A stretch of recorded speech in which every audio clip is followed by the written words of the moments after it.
অনেক দিন পরে মানে আমাগো ক্ষেতের মধ্যে আইছি, ধান ক্ষেত করছি আমরা। এই ক্ষেতের মধ্যে আইছি, আয়ের আইছি এনে বিলাইয়া জিরা বানিয়েছি। এই যে পাশে যে দেখতেছেন, যে পাশে যে টিন, এনে আমাগো একটা মেশিন আছে। মেশিনটা বর্তমানে নাই, কিন্তু তার পাশাপাশি যে ওই যে ইটা দেখতেছেন না, ওই যে পাইপ লাইনটা বস্তা দিয়ে বাইন্ধা রাখা হয়েছে, উনি বলে একটা কলা চাল, বহুত পুরানা কলা চাল। আমরা মানে জন্মই পাই না গিয়া, তখন এই কলটা বহানা চাল। এই কলটা কী হয়েছে জানেন? এই কয়েকদিন আগে, মোটামুটি 15 দিন 1 মাস মান আগে এই কলটা চুরি নিয়ে গেছে গা।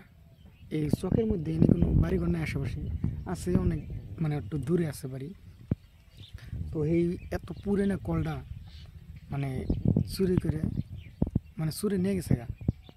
খুব মানে আবেগের কথা, বহুত পুরানা। আমার বয়সের সমান বয়স ওই কলের আসাল। আর যে আমি যে বাইসা থাকতাম তা ওই কলের কিছু হইতো না।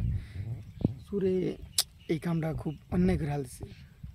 যদি ধরা হারতাম তাহলে ওর একদিন দেখাইতাম আর কি। শালাই চুরি করে নেওয়ার জায়গা বানাই। এনে মেশিনটা আসাল 1 বছর মেশিনের এই পাইপ কাইডা, মানে তেল যেটা নিয়ে আসাল, তেল বেখানে নিয়ে গেছাল, কিন্তু মেশিনটা নিছাল না। তারপরে মোটর তো 3টা নিছে মোটর, এই যে লাইনের কারেন্টের যে মোটর নিছে 3টা। আর আঙ্গ বাড়ির মানে বুগালেই রাস্তার পারে অন্তিনে মোটর নিচে 3টা, এন্তিনে নিচাল 1টা, অন্তিনে নিচাল 3টা, 4টা মোটর। আর এই কলটা নিচে। আর এই পাশে যে দেখতেছেন যে ধান খেত না, তো আমাকে ধান খেতে যে এম্বুরও আছে ইন্না। তো এই ক্ষেতের মধ্যে বরেছি। আর এই যে এম্বুর ধান খেতেছে, যে এই যে ওই যে না। তারপরে এনে ধান ক্ষেত করছি, মানে এই মেশিন দিয়ে ক্ষেত করতাম আগে, এখন মেশিন দিয়ে করি না। 1 বছর মোটর লাগাইছিলাম, এই মোটরটাও চুরে নিছে। আর এই যে কলটাও নিয়ে গেছে এই এত দিনে। তো এনে যদি আর একটা কল লাগাই, তাহলে এটা নিয়ে দূরে কি বয়ে থাকা সম্ভব? বাড়ি হলো এই 1-2 কিলোমিটার দূরে। আর এনে বলে কি এই মোটর মানে কল দূরে কি বয়ে থাকা সম্ভব? ওই কলের জন্য কি এই রাত 12টা-1টা বাজে কি ডেলি ডিউটি করা সম্ভব? তাহলে কেবল করে সমাজ উন্নত হব? সমাজে খালি মদাহি আর জুয়ারু এনে ভরপুর হয়ে গেছে গা।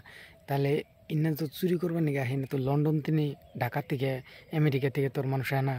ইনা তো হে আমাকে গ্রামের যে না যুবক পোলাহান, তারাই তো চুরি করে। তার বাইরে তো অন্য দেশে থেকে তোর এনে চুরি করবার হয় না। তাহলে এই যে এই পরিস্থিতিটা কেন হয়েছে? এই জুয়া, মদ, গাঁজা, ড্রাগস ইনার জন্যেই এই চুরের সংখ্যাটা বেশি। আর এনে বন্ধ করার জন্যে পন্থা একটাই, চুর ডাকাতি না ধরলে কাম হবো না।